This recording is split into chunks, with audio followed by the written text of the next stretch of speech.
Miss, आप वाकई में काफी किस्मत वाली हैं। इस ब्रेसलेट की असली कीमत 50 करोड़ है, लेकिन आपको 20 करोड़ में ही मिल गया। मिस जूली ने खुशी खुशी उस बॉक्स को अपने हाथ में लिया और विकास की ओर देखते हुए बोली, जल्दी से मिस्टर अम्बरीश का पेमेंट क्लियर करो। मिस जूली, अगर आपने इस ब्रेसलेट को खरीदा तो शायद आप अपना ही साइन बोर्ड डिस्ट्रॉय कर देंगी। आप कहना क्या चाहते हैं? ज्यादा कुछ नहीं, बस मैं इतना ही कहना चाहता हूँ कि ये ब्रेसलेट नकली है। नक्श की बात सुनकर अम्बरीश के होश ठिकाने आ गए थे। अगर तुमने मुझे आज एक्सप्लेनेशन नहीं दिया तो मुझे पुलिस को बुलाना होगा और तुम्हें जेल भिजवाना होगा, क्योंकि तुम अफवाह फैलाकर मुझे फ्रेम करने की कोशिश कर रहे हो। नक्श ने मिस जूली के हाथ से वो बॉक्स लिया और उसे खोलते हुए उस ब्रेसलेट को बाहर निकालते हुए बोला, जब आप एक असली जेड को अपने हाथ में लेंगे तो आपको उसकी चिकनाहट साफ पता चलेगी। इसका कलर मिल्की व्हाइट है। इसमें 2 कलर्स और होते हैं, लाइट ग्रीन और येलो। एक हाई ग्रेड जेड में जो ऑयल होता है वो बहुत एक्सेलेंट होता है। हाँ, तो मेरे ब्रेसलेट में जो जेड है वो मिल्की व्हाइट है, एकदम प्योर प्रेशियस, जैसा तुमने अभी कहा। तो फिर तुम इसे फेक किस बेसिस पर बोल रहे हो? नक्श ने कड़क अंदाज में अम्बरीश को देखा और उसके ब्रेसलेट से एक हीरा बाहर निकाला। सभी को दिखाते हुए नक्श ने उस हीरे को जोर से दबाया और वो हीरा किसी पाउडर की तरह बिखर गया था। तुम्हारी हिम्मत कैसे हुई मेरा ब्रेसलेट तोड़ने की? पहले इन भाई साहब ने कहा कि मेरा ब्रेसलेट फेक है, मैं नकली माल बेच रहा हूं। अब देखिए उन्होंने क्या किया, मेरा ब्रेसलेट ही तोड़ दिया। अब मैं इसे मार्केट में कैसे बेच पाऊंगा? मेरी माँ अभी भी हॉस्पिटल में बैठकर पैसों का इंतजार कर रही है जिससे उनकी सर्जरी हो सके। ये देखकर नक्श ने मन ही मन सोचा, क्या बात है यार, इस लड़के की एक्टिंग स्किल्स तो वाकई में लाजवाब है। मिस, मुझे लगता है कि आपको इस लड़के को सबक सिखाना चाहिए। अगर ये ब्रेसलेट ठीक होता तो मैं कैसे भी करके इसे कहीं ना कहीं बेच देता। अब मैं देखता हूं कि आप मुझे कैसे कॉम्पनसेट करती हैं, क्योंकि ये डील तो आप क्लोज कर चुकी हैं। मिस जूली ने ऐसे एक्ट किया जैसे मानो उसने कुछ सुना ही नहीं हो। अगर तुम्हें नकली सामान ही बेचना था तो कम से कम तुम्हें थोड़े और एफर्ट्स लगाने चाहिए थे। तुम तो टूटे हुए हीरों के साथ यहाँ अपना ब्रेसलेट बेचने चले आए और उसे आदिवासी पौराणिकता का नाम दे रहे हो। आप सभी को पता होगा कि जो असली जेड होता है वो सालों तक पानी में ही रहता है। इससे उसका सरफेस हार्ड यानी टफ हो जाता है, लेकिन इस ब्रेसलेट में जितने भी हीरे हैं वो सभी कांच के हैं।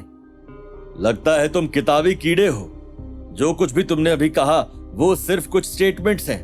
क्या तुम्हारे पास कोई प्रूफ है कि मेरे ब्रेसलेट में लगे हीरे नकली हैं? नक्श ने मिस जूली को देखा और बोला, तुम्हारे स्टोर में चेकिंग मशीन तो होगी, है ना?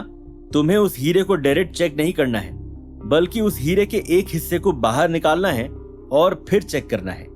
इस ब्रेसलेट को उठाओ और जल्दी से सारे हीरों की बारीकी से चेकिंग करो। विकास ने अपना सिर हिलाया और उस ब्रेसलेट को उठाते हुए चेकिंग रूम की तरफ भागा। अरे अरे, ये तो बहुत गलत है। मुझे कैसे पता चलेगा कि वो मेरे हीरे हैं? कहीं तुम लोगों ने मेरे माल को बदल डाला तो? मिस्टर गज्जर, आप ये ना भूले कि आप देसाई एंटीक एम्पोरियम में खड़े हैं। यहाँ लोग बेईमान आते हैं, लेकिन हम बेईमान नहीं हैं। बहुत जल्द विकास हॉल में वापस आ गया था। उसके चेहरे के एक्सप्रेशंस पूरी तरह से मुरझाए हुए थे जब उसने मिस जूली के कान में कुछ कहा। जब मिस जूली को विकास से इंफॉर्मेशन मिली तो उसके चेहरे के एक्सप्रेशंस भी पूरी तरह से मुरझा गए थे। इन्हें अरेस्ट करो और पुलिस स्टेशन ले जाओ, मिस जूली ने हॉल में मौजूद सिक्योरिटी गार्ड्स को आदेश देते हुए कहा। भागो, जोर से चिल्लाते हुए अम्बरीश दरवाजे की तरफ भागा। अच्छा, भाग के दिखा। ये बोलते हुए नक्श ने वो लकड़ी का बॉक्स उठाया और अम्बरीश पर हमला किया। वो बॉक्स अम्बरीश के पैर पर लगा और अम्बरीश उधर ही धाराशायी हो गया। तन्मय पूनावाला मौके का फायदा उठाना चाहता था और इसी के साथ वो सुमड़ी में गुमड़ी करते हुए वहां से भागना चाहता था, लेकिन तभी नक्श उसके रास्ते में आ गया और उसने उसे पकड़ लिया। तुम्हें यहाँ से जाने की इतनी जल्दी क्यों है? हम में से तो कोई भी नहीं जा रहा, तो फिर तुम्हें इतनी जल्दी क्या है? अपने पार्टनर को यहाँ से लेकर नहीं जाओगे क्या? पार्टनर? कैसा पार्टनर? मैं एक असली बिजनेसमैन हूँ। क्या यार, तेरी एक्टिंग स्किल्स बिल्कुल भी अच्छी नहीं है। तूने अपने पार्टनर की तरफ किसी फिल्म स्कूल से पढ़ाई नहीं की क्या? क्या आपने नहीं देखा कि मैं भी उसके झांसे में आ गया था? बल्कि मैं तो उसे उस ब्रेसलेट के 30 करोड़ रुपए देने वाला था। ये बोलते हुए तन्मय नक्श के चंगुल से छूटने की कोशिश कर रहा था। उसी समय अचानक बाहर से पुलिस के सायरन की आवाज आई। कहाँ हैं वो लोग? कितने लोग हैं? एक ये रहा और दूसरा वो रहा।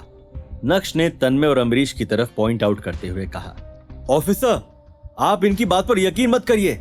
मैं तो एक असली बिजनेसमैन हूं जो एंटीक खरीदने आया था, लेकिन इन्होंने मुझे झूठा बता दिया। उसी समय एंटीक शॉप के ओनर्स अमरीश को पकड़ के ले आए। ऑफिसर, आप नक्श की बात पर यकीन मत कीजिए। एक बार लकी क्या हो गया, ऐसा लगता है कि वो बेगुनाह को भी अपराधी बना देगा। अपराधी सिर्फ एक है, अमरीश गज्जर। मिस जूली, क्या आपको लगता है कि आदमी झूठ बोल रहा है? क्या एक बेगुनाह को दोषी साबित करने जा रहा था नक्श? क्या तन्मय अमरीश का पार्टनर था या सिर्फ एक बिजनेसमैन? कौन जाएगा जेल और किसके रंग में पड़ेगी भंग? ये जानने के लिए देखिए अगला एपिसोड सिर्फ पॉकेट एफएम के YouTube चैनल पर, और इंस्टा एम्पायर के सारे एपिसोड सुनने के लिए डिस्क्रिप्शन में दी गई लिंक से डाउनलोड कीजिए पॉकेट एफएम।